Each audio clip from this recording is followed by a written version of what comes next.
지금도 야당 심판론이 우세하다만요. 그러니까 지금 우리가 일종의 착시 현상인데요. 조국 장관의 관련한 검찰의 난을 거치고 코로나 전국을 거치면서 상당 부분 민심이 역전됐다고 착각하는 착시 현상이 있어요. 다만 민주당과 자유한국당, 그 미래통합당 등의 지지율은 사실상 변한 게 없습니다. 그냥 그대로 가고 있어요. 그러니까 사실은 저쪽 사람들이 느낄 조바심이 더 클 거라고 저는 보거든요.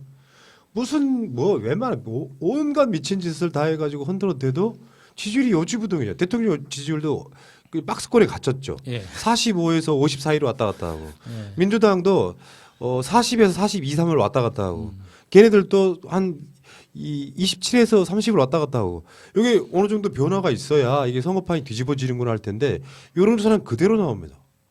근데 이 여론조사가 그대로 나오는데 난 고무적이라고 보는 게 그러니까 이 설문 문항 같은 데 보면요.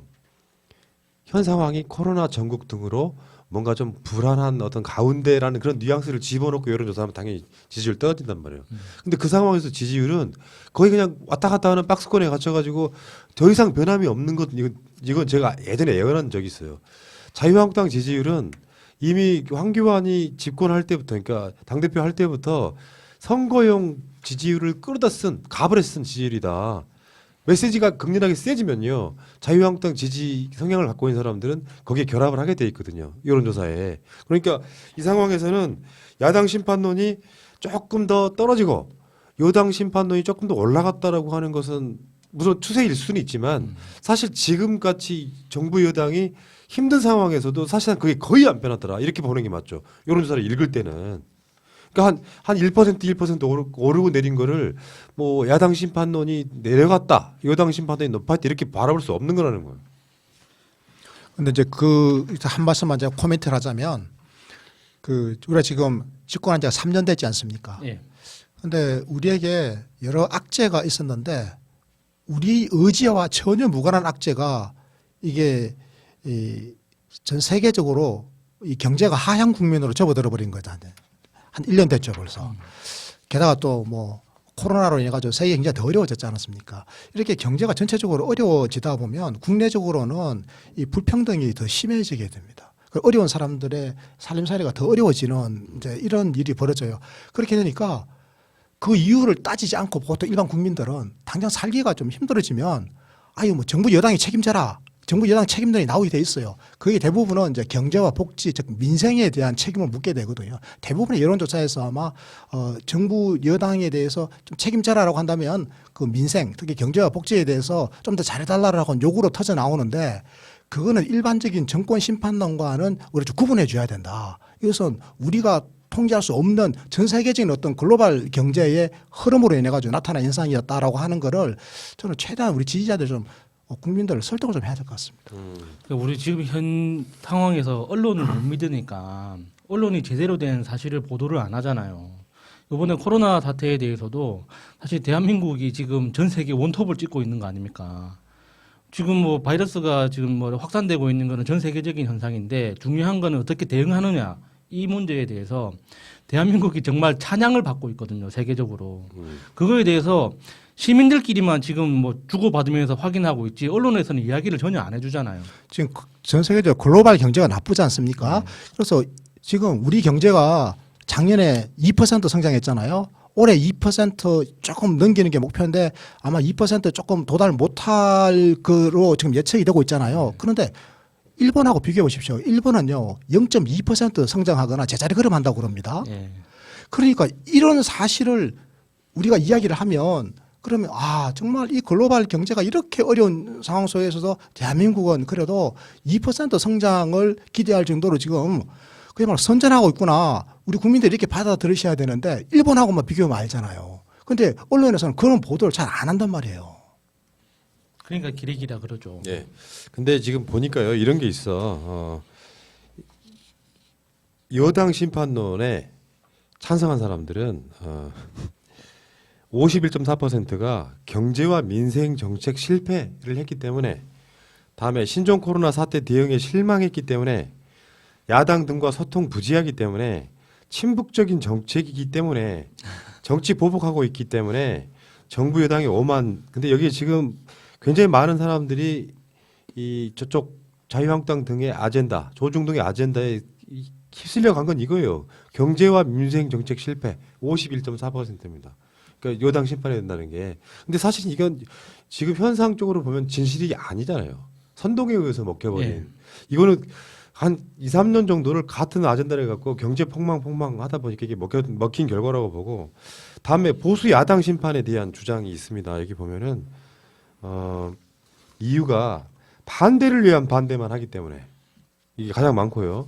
민생보다 이념에만 집중하기 때문에, 과도한 막말과 혐오 발언 때문에 국정 운영을 잘 못할 것 같아서. 요거는 굉장히 중요한 것 중에 하나라고. 못할 것 같아서. 얘네들 시키면 좆된다. 내가 항상 드리는 말씀이 이거였잖아요. 그러니까 네. 그래서 자유한국당 부류, 미래통합당 부류에게 정권이나 국회를 맡기면 잘할까요? 라고 물어보면 글쎄 알 것 같고요.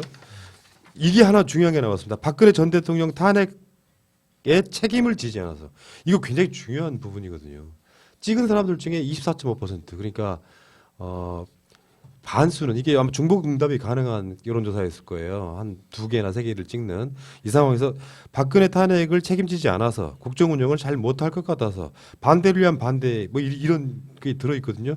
실제로 보수여당 심판론이 아시다시피 그 여당 심판론보다 훨씬 높지 않습니까? 이런 상태가 지금 계속 유지되고 있다. 자유한국당, 미래통합당 입장에서는 굉장히 불안할 거다 이런 생각이 들고요.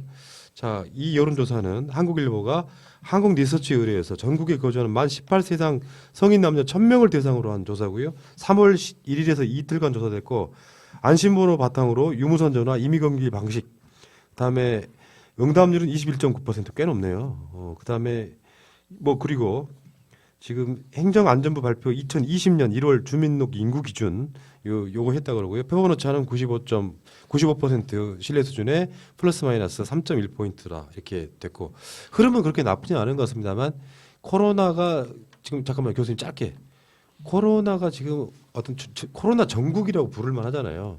이슈 하나가 원이슈로 막 둥둥 떠다니는데, 이게 특정 시점에서는 어느 정도 사그라들고 원이슈에서 사라질 가능성이 저는 있다고 보는데, 그게 다음 주면 가능하지 않을까 생각해 보는데 어떠세요, 교수님 생각은? 맞아요. 그 다음 주 내지 2주 안에 이게 이제 지금 이렇게 5천 명 넘었지 않아서 쭉 올라가죠. 이게 아마 10,000명 근처에서 스톱할 겁니다. 그리고는 이제부터 늘어나지 않고 정지 상태에 들어갈 거예요. 중국의 대부분의 도시들이 지금 그런 것처럼. 그리고 다른 나라들에서 계속 더 확산될 겁니다. 그렇게 되면 다른 나라들에서 대한민국의 이 대응했던 방식을 이제는 교과서로서 삼아서 배워갈 겁니다. 그렇게 되면 저는요, 선거 때쯤 되면 이 코로나 문제는, 코로나 이슈는 우리의 표를 깎아 먹는 일은 없을 것이라고 저는 생각합니다. 알겠습니다. 네. 그리고 한 가지 아까 네. 여론조사 했을 때 한 가지 말씀드리고 싶은 게 있는데, 지금 한국일보 여론조사에서는 보수 야당 심판론이 집권당 심판론보다 더 높은 거로 나왔죠. 네. 보수 야당 심판론이 46.3%였고, 그리고 집권 여당, 그러니까 지금 문재인 정부에 대한 심판론이 몇 %였죠? 37%였죠. 예. 거의 한 10% 포인트 이렇게 차이가 났습니다. 예. 이거 꽤 유의미한 예, 차이죠. 예, 예. 그런데 지금 저는요, 황교안 대표의 지금 저 보수 진영에서 굉장한 위기감을 느낄 수 있는 부분이라고 생각해요. 이 부분은. 그러니까 지금까지 네. 계속 이런 흐름이었었는데, 네. 조국 장관 관련한 검찰의 난과 코로나 등을 거치면서 좀 흔들렸던 것도 사실인데, 그 기조는 계속 유지가 되고 있고요. 마치 조국 장관 때 언론이 한 3, 4개월 동안 맹폭했음에도 불구하고 민주당 지지율이 40% 유지하는 거랑 똑같이, 코로나 뭐 어쩌고, 오늘도 자유한국당, 미래통합당 얘네들 막 최고위원 회의만 하면 쉽게 표현하면 십자포화라는 표현을 써도 막, 그러니까 지금은 도와주겠다 아니에요. 문재인 정부 못하고 있으니까 사실상 끌어내리자 이런 분위기거든요. 이런 상황에서도 여론이 이렇게 유지가 되고 있다면 1, 2% 빠지거나 올라갈 수는 있지만, 이 흐름은 전혀 변하지 않고 있다 이렇게. 그러니까요. 이 보수 야당 심판론이 지금 46.3%나 나왔잖아요. 이렇게 강고한 보수 야당 심판론이 존재하는 상황에서 지금 박근혜 전 대통령의 커밍아웃이, 이게 이 보수 야당을 심판해야 된다라고 하는 국민 정서를 더 강화시킬 수가 있기 때문에, 그러니까요. 저쪽에서는 악재가 될 수 있을 알겠습니다. 소지가 크다. 이 말씀을 제가 드리고 싶은 겁니다. 알겠습니다. 야, 우리 교수님께서 시사를 바라보는 시각이 깊으시네. 그냥 일반 패널로 나오시면 안 돼요? 정권 연장을 위한 싱크탱크 나오지 말고.